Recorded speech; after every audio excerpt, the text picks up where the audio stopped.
Alam mo ba kung ano yung nag-iisang trabaho na sobrang hirap? Yung pinakamahirap na trabaho? Trabaho na araw-araw OT? Trabaho na araw-araw paggising mo pa lang kailangan tatrabahuhin mo na? Trabaho na walang pahinga? Trabaho na walang sahod? Merong ganyan. Merong ganyan, hindi lang napapansin. Hindi lang napag-uusapan. Alam mo kung ano yon? Pagiging housewife. Di ba? Pagiging may bahay. Pagiging isang ina. Totoo, di ba? Nananawagan ako sa lahat ng nanay dito, lahat ng may bahay dito, lahat ng may anak dito. Panoorin nyo tong video na to kung tama lahat ng sasabihin ko. Napakahirap pala talaga maging isang housewife, ano? Paggising mo sa umaga, mag-aasikaso ka. Naglilinis ka ng bahay habang nag-aalaga ka ng bata. Ikaw magbabudget ng binibigay sa'yo ni mister na sahod niya. Naubos na yung oras mo araw-araw, matutulog kang puyat, gigising kang pagod. Tapos bukas ganun ulit.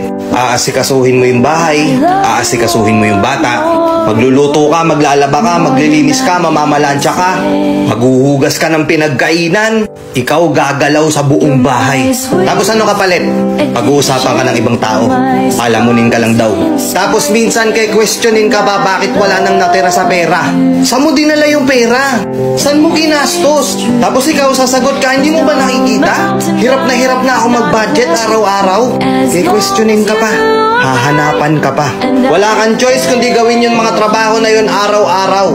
Kahit na minsan marami kang naririnig na pinag-uusapan ka, napakadali lang naman yung ginagawa mo, nasa bahay ka lang naman. Hindi naman ikaw yung nagtatrabaho. Simpleng-simple lang yung gagawin mo.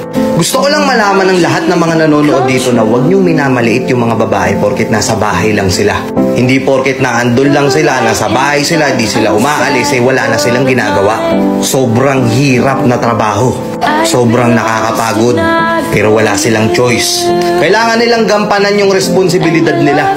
Na minsan, yung iba pa nga dyan, masakit to kung sa masakit, pero ang trato sa inyo katulong na, di ba?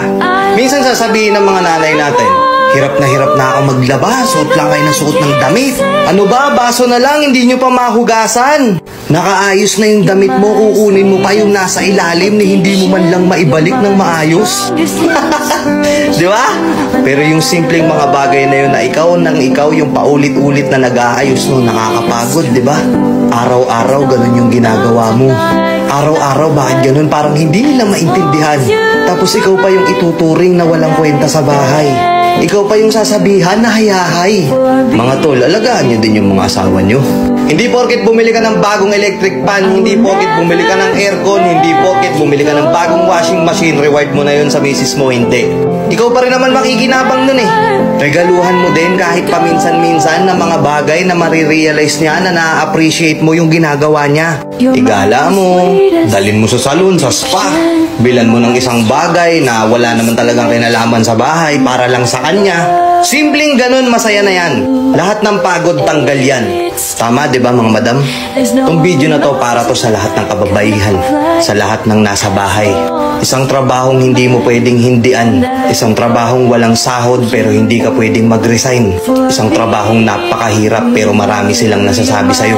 Mga madam, pakatatag lang ha. Kung kinakailangang iparinig nyo to sa mga kasama nyo sa bahay, iparinig nyo. Baka sakaling magbago yung pagtingin sa inyo. Baka sakaling matauhan at maintindihan kung gaano kahirap yung pagiging housewife sa bahay nyo. Baka kasi hindi nila naiintindihan na kahit araw-araw mong sinasabi sa kanila kung gaano kakapagod sa kanila, wala silang pakialam. Baka sakali pag narinig nila tong mensahe sa video na to, maintindihan nila. Alagaan nyo si Mrs. Asawa yung kinuha mo, hindi katulong. Kuha! Let's go!